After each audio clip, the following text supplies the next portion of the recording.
back to the Soul Shine Mind podcast. I'm LeslyNPike, your host. I told you in the first podcast that I'd be on a road trip soon, and I am indeed on that road trip, heading across country, and it has been an amazing trip already. I am currently in Arizona. I was supposed to be in California by now, but Arizona has a special place in my heart. I grew up going through Arizona and through this whole area, and I just love it. So I'm still here, and I decided to do the second podcast somewhere outside amongst all the beautiful rock and vegetation that they have. And so here we are. Sorry if the lighting isn't studio quality. Sorry if the sound isn't clear and sounds hollow, or whatever the case may be. The next few podcasts will be the same way, and while I'm sitting here with this wind, my hair's probably going to look like I got a toupee going on the way it blows. I tell everybody it's my toupee, it's fine. So, the last podcast, before I get into that, let's start with our prayer. Thank you, Lord, for all I've had, all I have, and all I have yet to receive. Thank you, thank you, thank you. I'm open to accept whatever you want to bring to me so that I may learn and grow and flourish and share with people whatever it is you want me to share. Okay, number one, the first podcast. If you watched it, thank you so much. I watched it, obviously. And if you made it to the end, kudos to you, because after the first 20 minutes, I literally drove myself nuts. How many times did I say, if you know me? And how many times did I say, with that being said? Obviously, I was extremely nervous, as I explained to everybody. I'm still nervous. I think part of it too was trying to follow an outline, and it was highly suggested, and maybe as I get better at this, the outline will be beneficial. But with this one, I do not have an outline, so I'm just speaking to you from the heart and from the great outdoors. If you hear birds and all the things, please bear with me. Like I said, the next few will be like this. So I'm glad you're back. If you're here, and I know it's supposed to be at 6 o'clock, I'm in a different time zone now, and it threw me off. I'm going to hopefully be back on track with the next one when I'm not driving or anything, and when I'm actually in California. But for this one, we will be outside, and I will load the video, and even though it's not at 6 o'clock, you'll still get to watch it, and at your own convenience. Now with that, the last podcast I touched base on counting coup and the drama triangle, and I had a lot of questions from people about the drama triangle, which I love because, like I said, it was such a fantastic thing that taught me so much in such a short amount of time. So I'm glad it resonated with a lot of people. A couple of the questions were about leaving a relationship over it. Again, I am not a therapist. I'm only sharing with you my experiences with it. Take it with a grain of salt, and speak to people that you're close to as well, who know your situations, and speak to a therapist if you need, if you're still confused. One of the things that I will say is ask God for clarity. What I've found is whenever God gives me a message, it's always very clear and concise. I come out of it knowing it to be fact, knowing a very precise direction that I'm supposed to head in. When it's not from God, there's always confusion, there's always self-doubt, there's always lack of confidence, all of these things. So if you're trying to make a big decision on a relationship, pray to whatever your version of God is and ask for clarity. And again, like we said in the first podcast, your prayers don't have to be super crazy.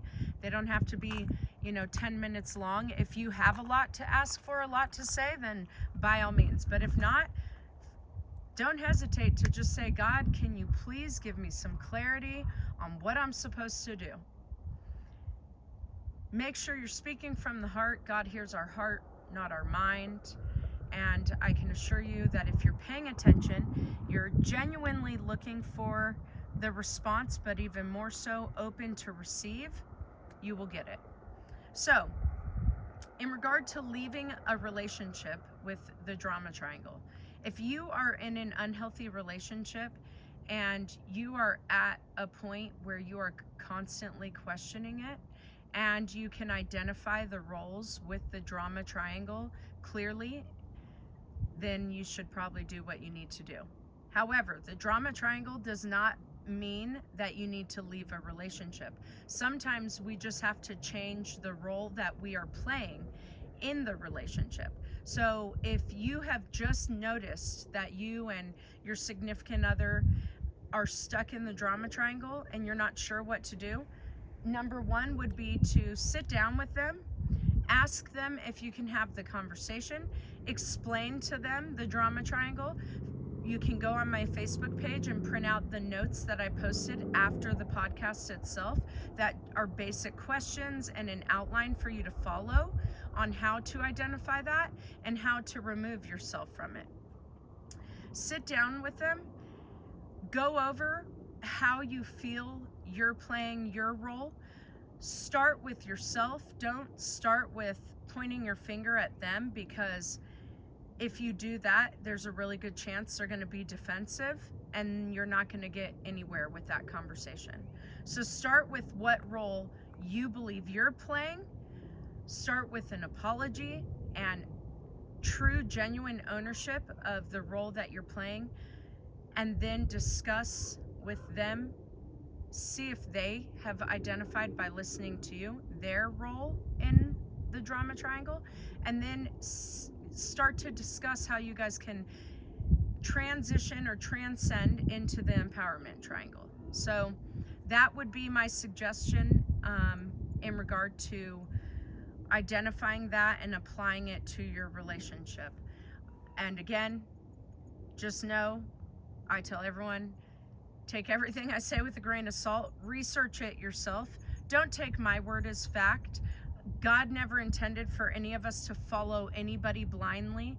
We are supposed to question so that we can find the truth. And if you're seeking the answers, looking to find the truth in God, God will guide you. So, research everything on your own and draw your conclusions from a place of clarity, knowledge, and understanding. I am definitely not a relationship therapist. I've had a lot of relationships and I've had a lot of bad relationships, and for multiple reasons, not just my own shortcomings, but obviously what I was also drawing into my life. So that's all I want to discuss in regard to the drama triangle. I'm going to kind of leave that there. And as far as counting coup, I had questions about, if you don't understand how to embrace yourself with compassion, then how do you start doing it? Which I think is a really good question, right? If you're sitting there and you're like, man, I really fucked up. I did this to this person. I don't even know how to undo it. I'm not even sure how to approach an apology. I actually got amazing advice from somebody the other day, because I personally had a situation where I reacted to somebody else's behavior and I wanted to apologize to that person, but I wasn't sure how to do it. And somebody said, start simple. You don't need to worry about all the words that we use to fill space. Like, with that being said, or if you know me, because those were phrases I used to fill space in the first podcast, which we're going to touch on. But your apology can be simple. If you're not sure how to start it, just say, hey, so-and-so, I'm sorry. That's it. give them the chance to just receive those words and see how they respond, see what is reciprocated. Then it kind of opens the door to a discussion about what took place and what you're apologizing for. Sometimes, I know we talked about having a warrior heart. Sometimes the best thing for that warrior heart, like I said, is to put your weapon down. So what does that mean? Well, the warrior heart is always fighting, right? Fighting for themselves, fighting for other people. It's like this never-ending battle. And I just recently found myself in a situation where I was like, man, I thought I was past this lesson in my life, and here it is in front of me again. I instantly took that to mean that I hadn't learned it. But that's not what it means necessarily. Sometimes the universe puts us back in those situations to see if we've learned anything. So what happened was, the situation occurred. I had an immediate reaction, but within 10 or 15 minutes, I was able to identify that. There were some conversations that had to take place as I worked through identifying my role in that. But it was through that process that I realized, oh, this is the universe presenting itself to me so that I can remove myself from the drama triangle, recognize the role that I'm playing, and now take what I've learned and implement healthy boundaries. So for me, that healthy boundary was saying, I can no longer play a role in this person's life because they're not willing to help themselves, they're not willing to receive the help, which meant I was just wasting my energy. Our energy is very precious. You get X amount every day, which means you should spend it wisely. So the decision I made was to step back and say, I'm gonna remove myself from the situation. The situation was this kind of vicious cycle where we couldn't say who did what, when, where, why, how, all the things. There were just intuitive ideas of what took place.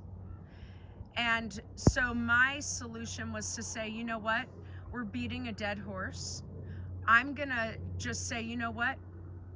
Maybe none of it took place the way anybody thought. Maybe my role in it was completely wrong, no matter what. I'm gonna leave that there. I'm gonna say, it doesn't matter if I'm right or wrong, because at the end of the day, I just don't want to be in this type of situation again. So I'm gonna remove myself from the equation regardless of who's right, who's wrong, and I'm gonna just leave it undetermined and leave that there and say, I'm sorry, I'm stepping away.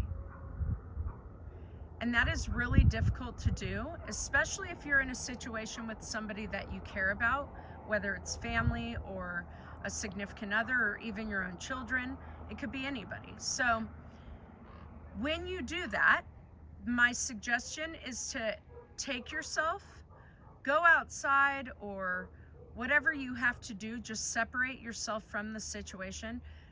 Don't be on your phone. Don't try to respond in any way, shape, or form. Just take a breath. And in the first podcast, we discussed doing the lazy spiritual awakening, right? Where we talked about listening to the solfeggio frequencies, drinking water, of course, no matter what you do in your life, drinking water. And then our gratitude prayer, which takes 2 seconds like we did at the beginning. And then also listing 5 things we're grateful for in the mornings.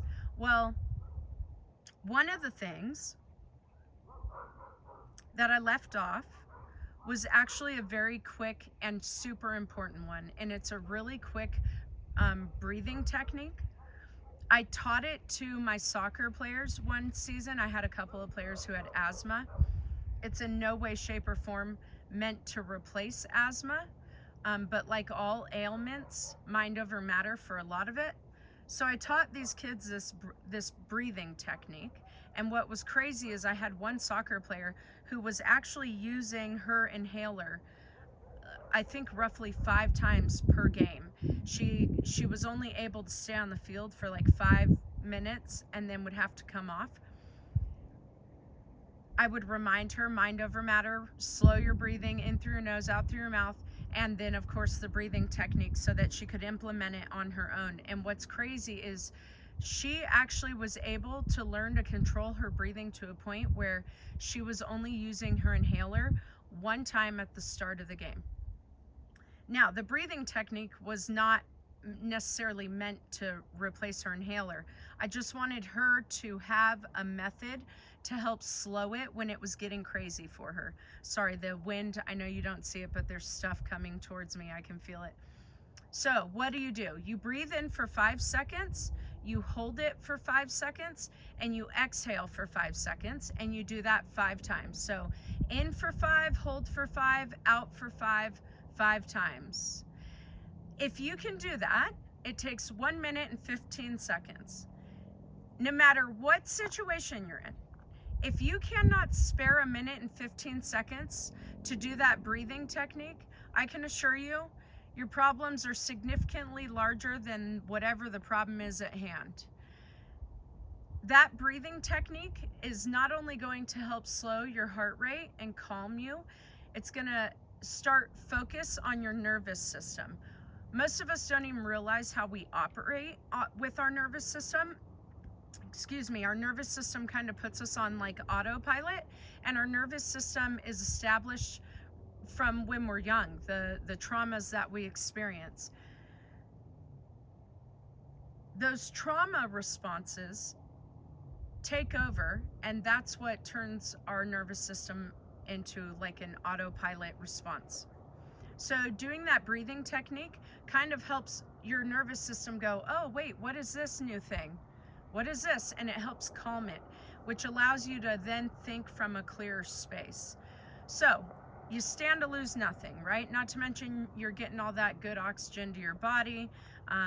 There's an old saying, I don't know who it's from, but they say short breath, short life, long breath, long life, right? So the longer your breath, the longer your life. And why? Because your breath helps calm everything else.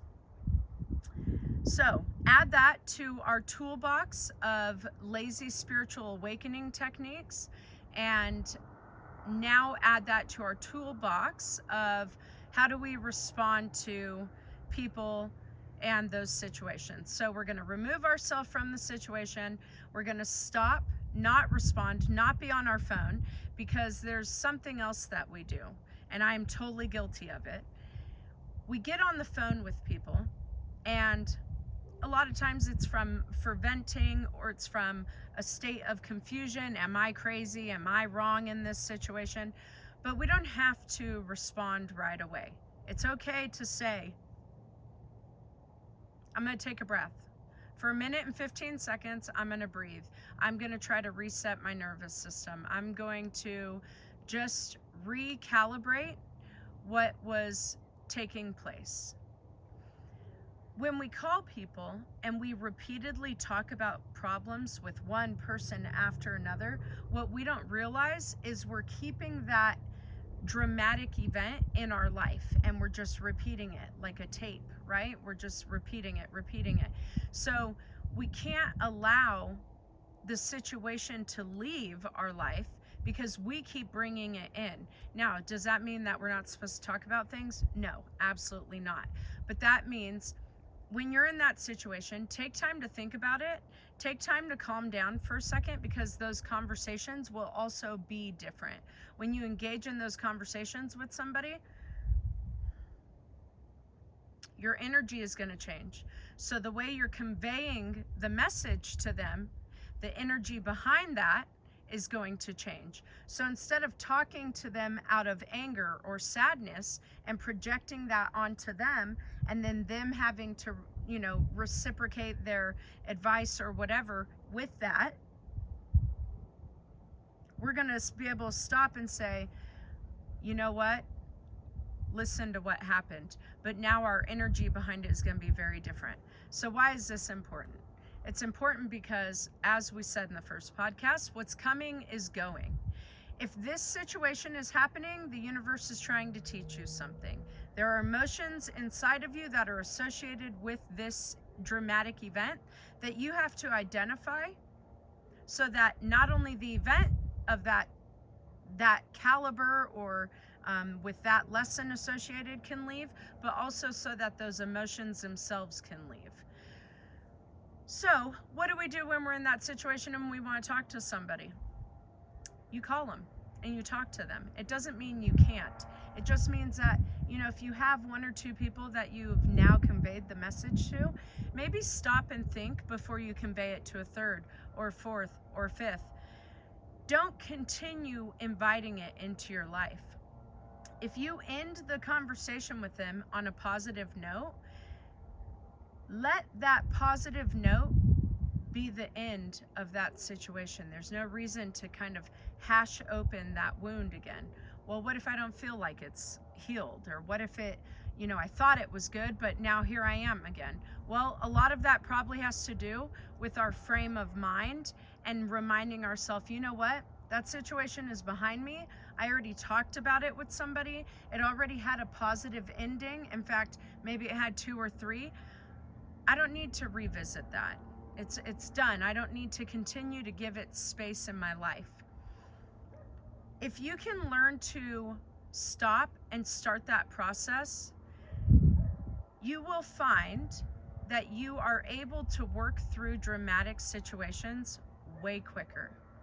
Again, it doesn't mean those situations won't come back into your life. It just means that you will handle them different, which means your energy with those situations is going to be different, which means you are going to be attracting different energy into your life. So why wouldn't you do it? Now, I wanted to touch base on a couple of things in the first podcast that made me laugh. If you guys stuck through that podcast, which was right around an hour, I just want to say thank you so very much, because I watched it in a hotel room. And the first 20 minutes, I literally irritated myself. I don't know how many times I said, if you know me, then you know. And with that being said, I should probably go back and watch it and count, or if anybody's bored and they want to and you want to leave a comment on there and tag me in it, please feel free, because I watched it and that first 20 minutes I was like, why did anybody continue this? Now, obviously, again, I was super nervous, but I also realized that the first 20 minutes, I had an outline, right? I was advised to have an outline going live so that I could have dedicated amounts of time on the topics, which was a good decision because I would have been totally lost anyway. But what I realized was, with my outline, I felt like I was having to read through the outline and it wasn't allowing me to think freely. And after Facebook muted me for saying the ho ho ho word, you know which one I'm talking about, WH, it threw off my train of thought, but it also, I messed up my outline when I bumped it to adjust the camera. So then the second half, which was like 44 minutes, I realized that I had no choice but to kind of speak freely. And as I got into that second half, I realized that it was way smoother as far as the run through of it. And I wasn't feeling so much like I had to fill empty space with repetitive phrases like, if you know me, and with that being said. So with that being said, I'm just kidding. This one, I don't have a script. And I've actually spent quite a few days trying to figure out what I was going to talk about with this one. And I've had a lot of moments on this trip that were very powerful for me, emotionally, both good and bad. It has been very much about letting go myself, letting go of my ego, and letting go of people, letting go of situations. And that shit's freaking hard. It's hard. It's hard to say,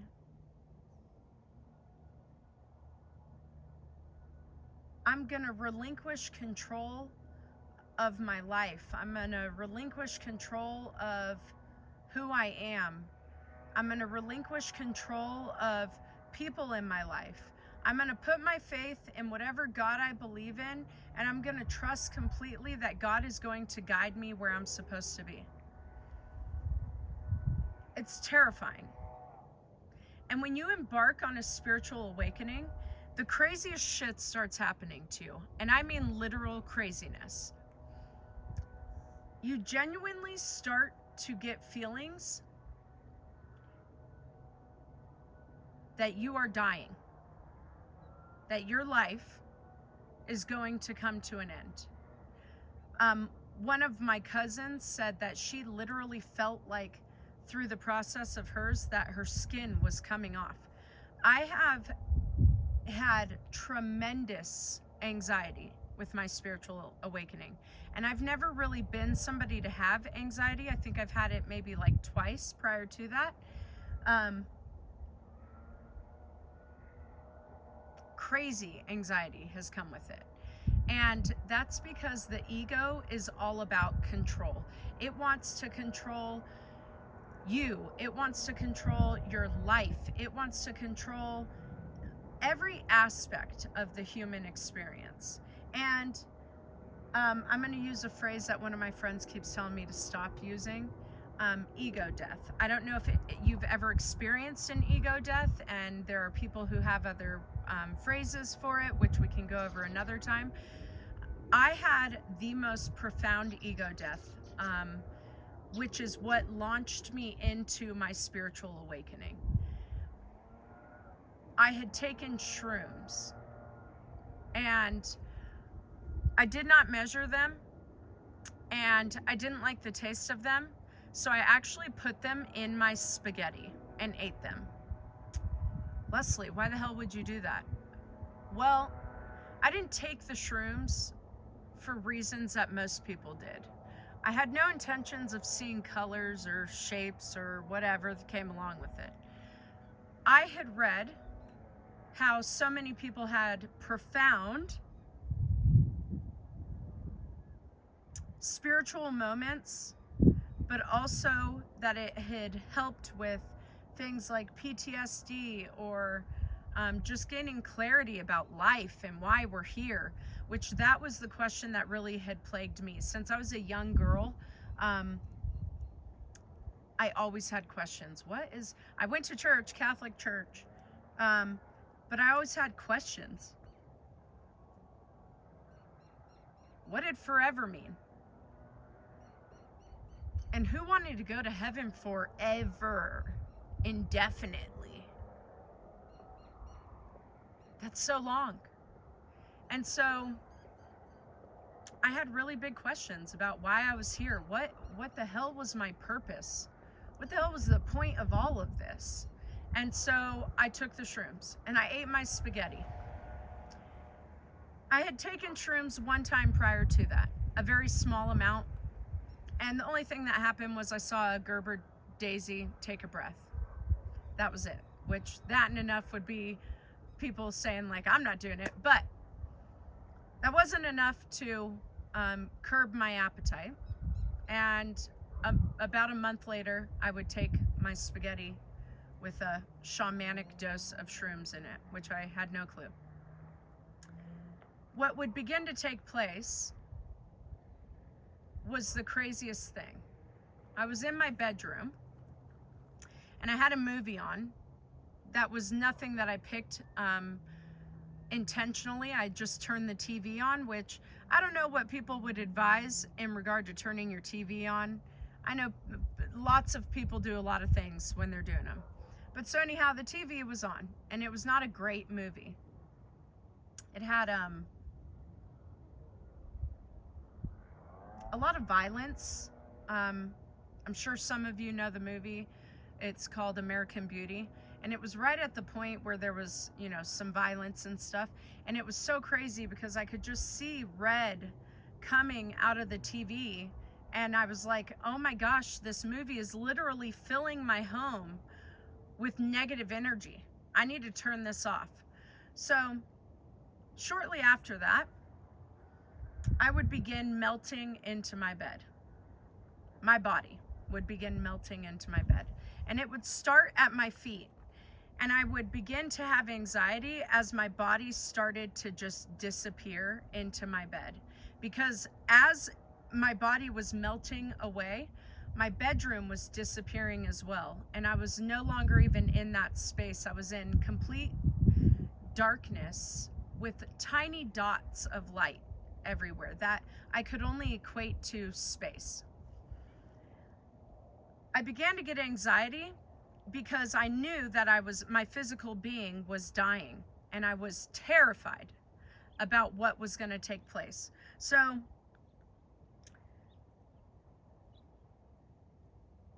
from about mid-thigh down was gone.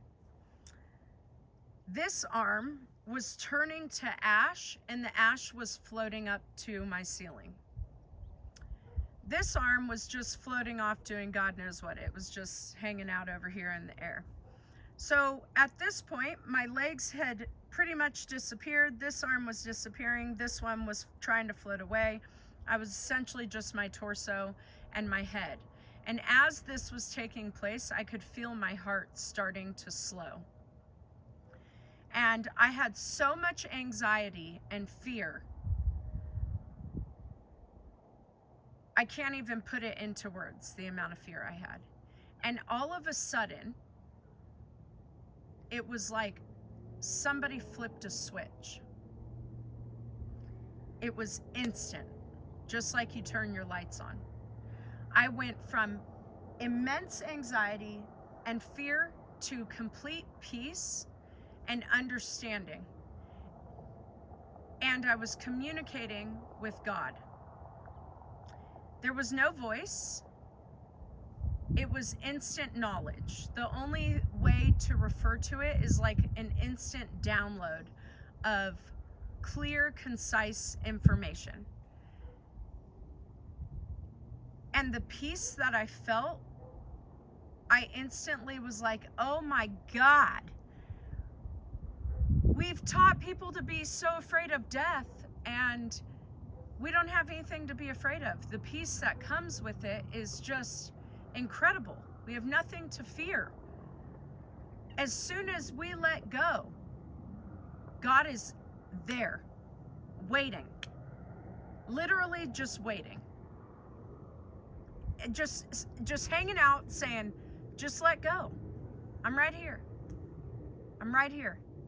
And the moment you do, you just instantly are so full of the most powerful love and understanding of life.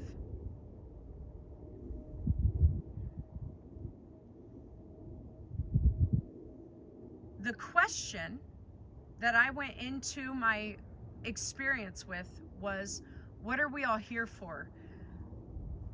I was not happy in my life. And on the outside, I should have been. I lived in a, 7,000 square foot mansion on the lake with my husband. And, we had all the nice cars, and I had clothing galore. I had all the material things, and I had beautiful children. I gave them a beautiful life and upbringing. But there was still something missing.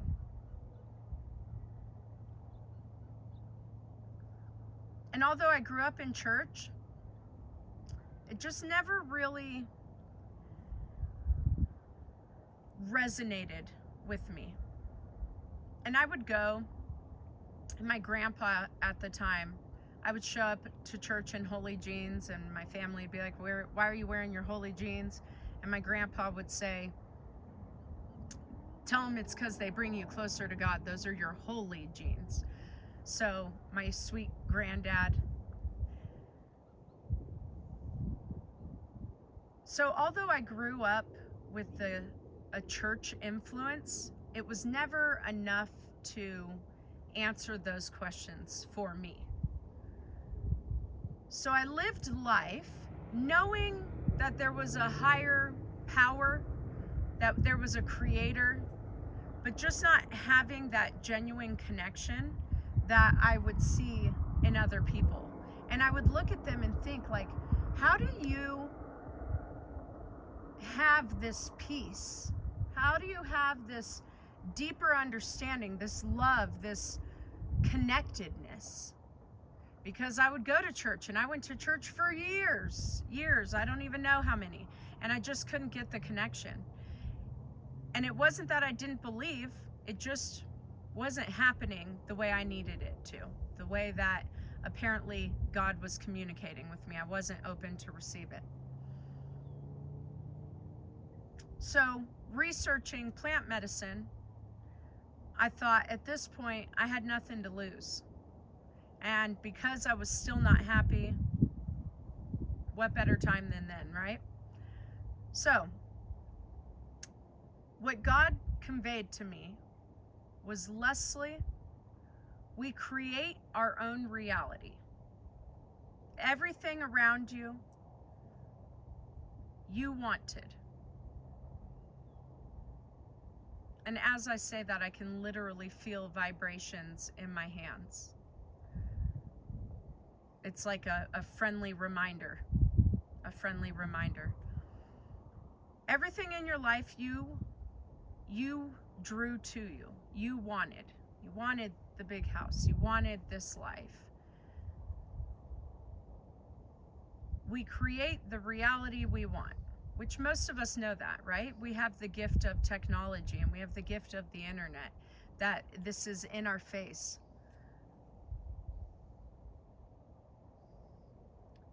But it's possible to know something, like knowing there's a God, but not truly knowing it. It's possible to know that you create your own reality, but not truly grasping what that means. Kind of like when I brought up the word compassion in the first podcast.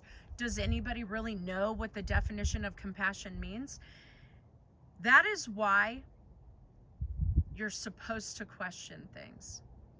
Because when you blindly follow things, you don't truly grasp the meaning and the understanding. And when you don't truly grasp the meaning or the understanding, it's easy to kind of take on this like zombie mindset of drifting through life. Are you asleep? So when people say stuff to you, right? Like, oh, you create your own reality. My advice to you is to stop and look at your life and get a pen and paper. And again, if you can't dedicate a few minutes to do this, you've got bigger problems than the problem at hand. Sit down and write what you envisioned for your life when you were younger. What did you want to be when you grew up? Where did you see yourself living? What kind of home did you picture? All of those things. And then sit down and write what you actually see in your life right now. What kind of home do I have? What kind of life am I living? My spouse, my children. What kind of parent did I think I was going to be? What kind of parent am I actually? What kind of job did I want? What kind of job am I actually doing? Why do this? Because sometimes when we write it down on paper, it allows us to see our life from a different perspective. which is funny that we're saying that, because what I realized watching the first podcast was I actually took on a different perspective of what I was conveying to everybody as well. It was almost as though, like, listening to myself, even though I knew it enough to convey it, and obviously to implement the lessons that come with Stephen Cartman's, method. Watching myself talk about it in a video was a even more powerful perspective. It was like, oh wow, I knew it in my mind, I knew it on paper, but now watching myself say it was a very different experience. So they say what the hand does, the mind remembers. Write it down on paper so that you can begin to understand where in your life maybe you're in a better place than what you ever imagined. Maybe you're in a place that far exceeded your dreams, and maybe you just need to recalibrate your gratitude for what it is that you have in your life. And maybe none of that shit is the right answer. Maybe you're looking at the life you wanted and you're like, yeah, I still want that life. And you're looking at your life going, oh shit, where did I make the wrong turn? If you do that simple, write it down, you will begin to see the wrong turns that you made. You might not see all of them. In fact, you probably won't. That would be incredible if you had that kind of memory. But you will see the turns that correlate with each side of that picture. The home, the path I took to get there. When you begin to see those wrong turns, you can figure out how to make them right turns. So, back to my mushroom ceremony and why that was so profound for me. Because I knew that I shaped my reality, but I didn't really know how I shaped my reality. And that experience was like God, in the most gentle way, was like, oh, you want to know how the world works? You want to know how life works? Let me show you. And then, of course, ego death, boom. God embraces me, gives me love and peace and complete clarity and understanding. And that was the gift I got from that. I instantly understood what it meant when God said we shaped our own reality.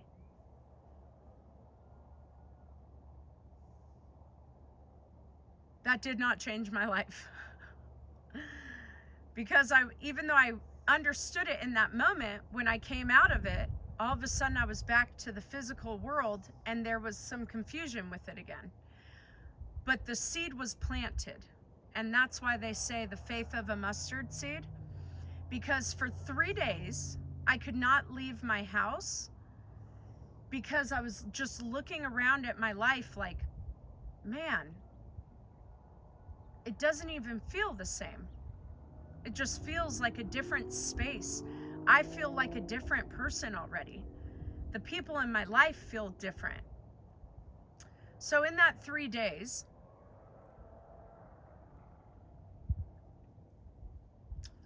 I would research my experience because I didn't even know that it was an ego death. I thought it was a near-death experience.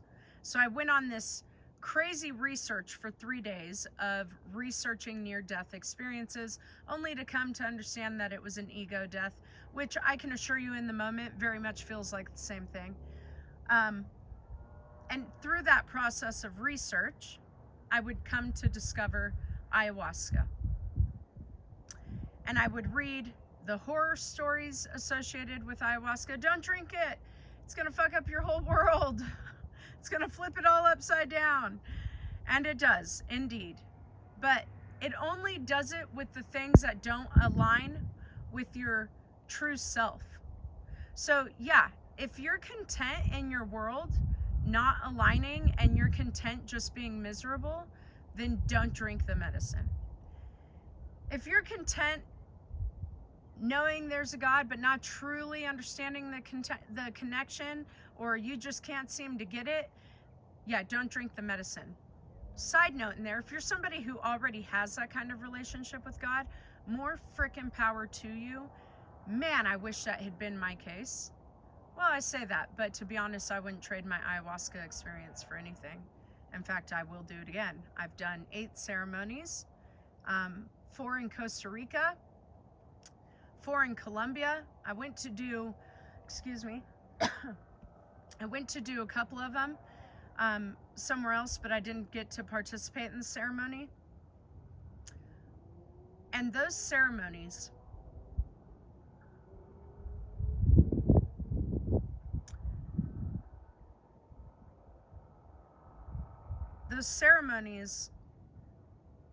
would transform my entire life. And the first place I went was called Rhythmia in Costa Rica. And it's pricey, but it's essentially a 5-star resort for a full reset. You get a physical reset, a spiritual reset, a mental reset, and an emotional reset. So you start by having to change your diet a couple weeks before you go. You can't have processed salts, processed sugars, caffeine, pickled things, all the things. You're not even supposed to like pet other people's dogs because of the transfer of energy. No sex, all these things, like 2 weeks before. And then when you go, you're on a vegan diet. They have these amazing chefs making this amazing food. You're in these incredible rooms, which in some of my posts over the coming week, I'm gonna share pictures from my experience because it was so beautiful and just so powerful. But so you go, you're surrounded by medical staff. You've got shaman from all around the world that come to participate and guide you through this experience. One ayahuasca ceremony, they say, is equivalent to 10 years of therapy.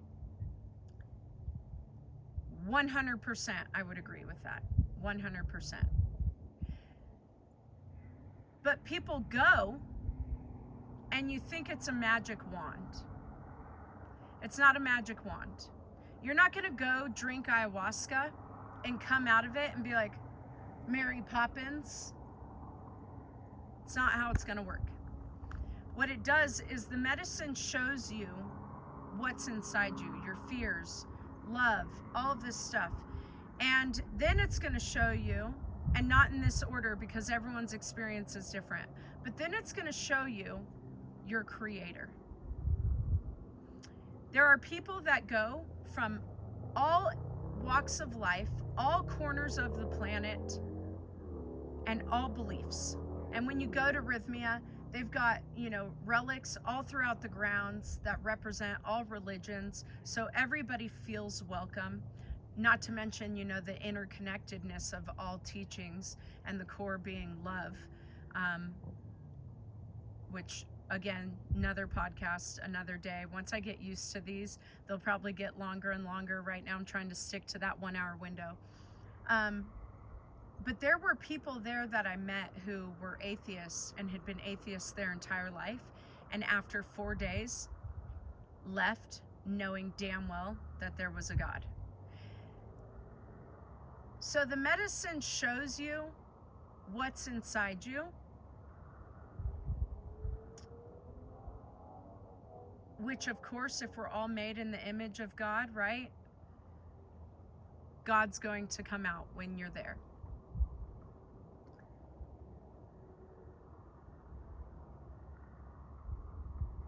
It can be really confusing when you're experiencing a spiritual awakening and you don't even really know how to identify what's taking place with you. So I loved Rhythmia because Rhythmia was like a school for it. They have steps that they walk you through. You have different mantras that you go through, like show me who I've become, merge me with my soul at all costs, and heal my heart. Those moments when they take place, they say if you go through those 3 questions and you receive all 3, you've received your miracle. Well, let me tell you, The first 2 days you're there, you don't even take the medicine. You're doing nothing more than breath work. My breath work launched me into experiences just as powerful as ayahuasca. I had not even touched the medicine. All I did was specific breathing techniques that they walk you through. And next thing you know, emotions are just, crippling my body, my hands. I couldn't move them. People are in the room crying, and you're probably over there like, whoa, Leslie, if you're trying to sell me on this, you're not selling me on it. I'm not here to sell you on anything. I'm here to share my experience with you so that one of two things, well, I say that, but as I'm talking, I might come up with more. One, if you're going through it and you're super confused, you're like, what the fuck did I just do? I'm in this space. I don't know what's happening to me. I feel like I'm dying. My life is falling apart. What the hell do I do? I'm sharing my experience to guide you, offer you a perspective, even if it's just for a moment. If you're someone that's like, hell no, I ain't taking that. You're crazy, Leslie. That doesn't sound appealing. 100% I get that as well. So why I'm telling you that you can achieve those same things with just breath work is because the whole point is you can have a spiritual awakening in multiple ways. God did not give us one form of communication and one path to find God. God gave us, I don't even know how many paths.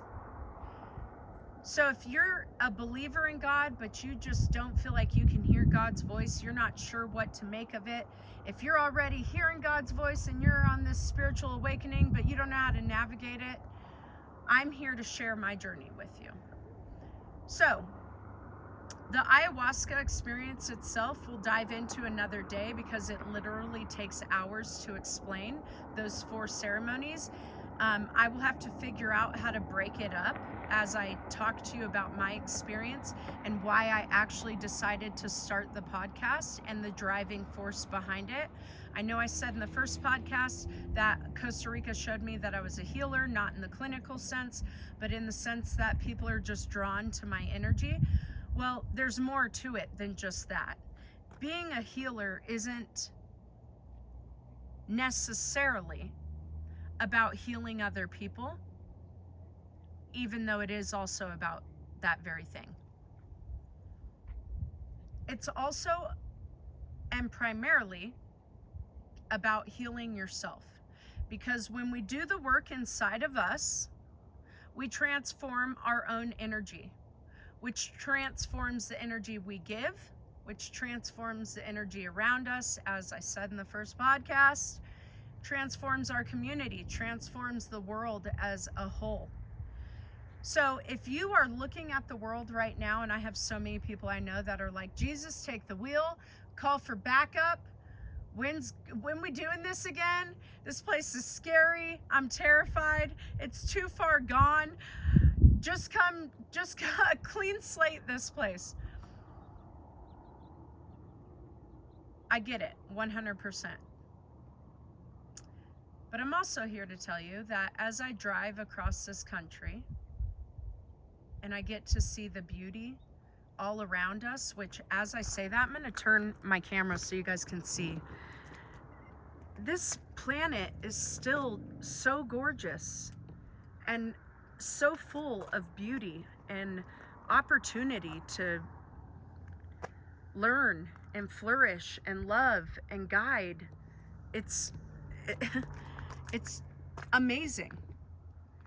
We just got caught up in things, you know. We're so smart as people that we began to create a world that we weren't really going to understand the consequences of our actions right away. It was going to take years for us to understand that. And a lot of times we implement things into life that, there's a hiker I'm waving to. We implement these new discoveries and new inventions, and we don't really know the toll it's going to take on our world. It's not too late. It's not too late. It's not too late for us to change who we are. It's not too late for us to change our families. It's not too late to undo whatever mess you've created in your life. It's not too late to become a different person and reinvent yourself. If you know me, you know my style, my look changes every day. Every day. One day I might be looking like a shaman. The next day I might be looking like Tina Turner, Rod Stewart with my crazy hair. I mean, literally, I transform myself every day. And that personal evolution like that allows me to experiment with who I am and what things align with my soul. So for me, my style is just one of those forms of expression. Don't be afraid to reinvent yourself. Don't be afraid to reinvent your relationship with God. Don't be afraid to reinvent how you find God. If you're going to church and you're like, I believe there's a God, but I'm just not feeling that connection, where's it at? Seek the answers all around you. God gave us multiple paths to find God so that you could find the one that aligns with your soul. If you are asking questions with the intent to find God and from a place of seeking the truth, God will guide you to that truth, and God will guide you back to where your soul was supposed to be and to our Creator itself.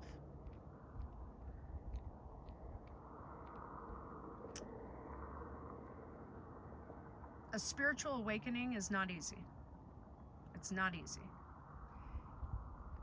Drinking ayahuasca is not a magic wand. Taking the shamanic dose of mushrooms, also not a magic wand. They are just the tools, the catalysts for us to start transforming our life. So we're all healers. We all have the ability to heal ourselves. Your journey through that healing dictates whether you can help heal other people. And it's really quite simple. If you embark on a journey of self-healing and you don't quit and you continue to fight through the shadow sides, continue to fight through the hardships, and just keep saying, God, show me the way, give me some clarity, you will get it. And God will begin to communicate with you so clearly that it won't even matter what people think of you. It won't even matter what people tell you. You will know your path, and there will be no question about it. And people will come to you and try to talk you out of it. People will come to you and try to detour you from that path because they don't understand your journey, or because they don't understand what you're going through. They don't understand your connection with God. That's not your problem, that's their problem.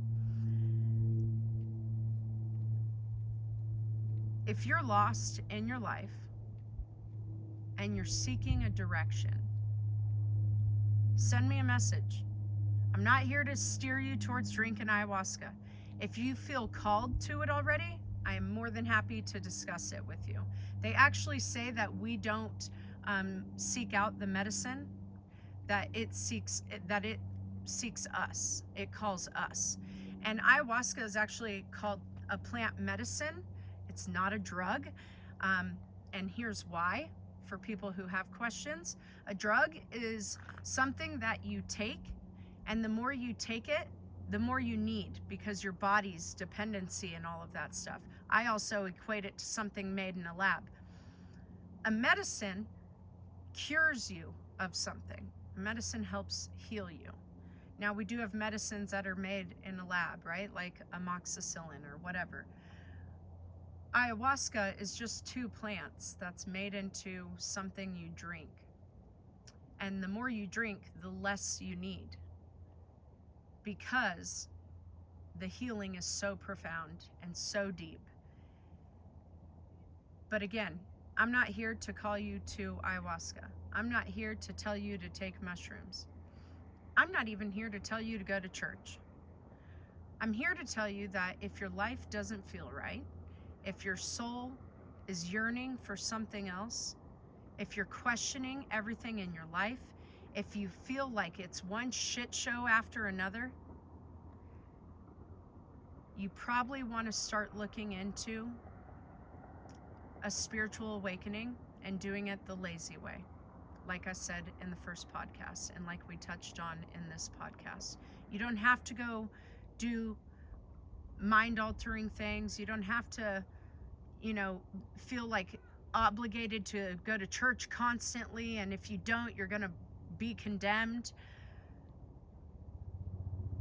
When you find God, when you hear God, God is going to show you how to have that connection with God. For me, man, when I'm in my car and I have my music and I'm on that open road and I'm looking at this creation, my soul is so at peace. I can't even put it into words. I've taken a bunch of pictures on the trip and I've sent them to some friends. And multiple people are like, oh my gosh, Leslie, you look so happy. I can see the peace all around you. And I'm going to share some of those pictures tonight, or possibly tomorrow. I'm not sure, because I am hitting the road again tomorrow. So I may take tonight to soak in the rest of this energy, because I just love Arizona so much. And you can be the judge, you tell me what you think. If you want to embark on a spiritual awakening and you're not sure what to do, I told you, start with the 5 seconds in, hold for 5, out for 5, do it 5 times, drink the water, start your list of gratitude, breathe, just breathe, make your list of your life you wanted, the life you have.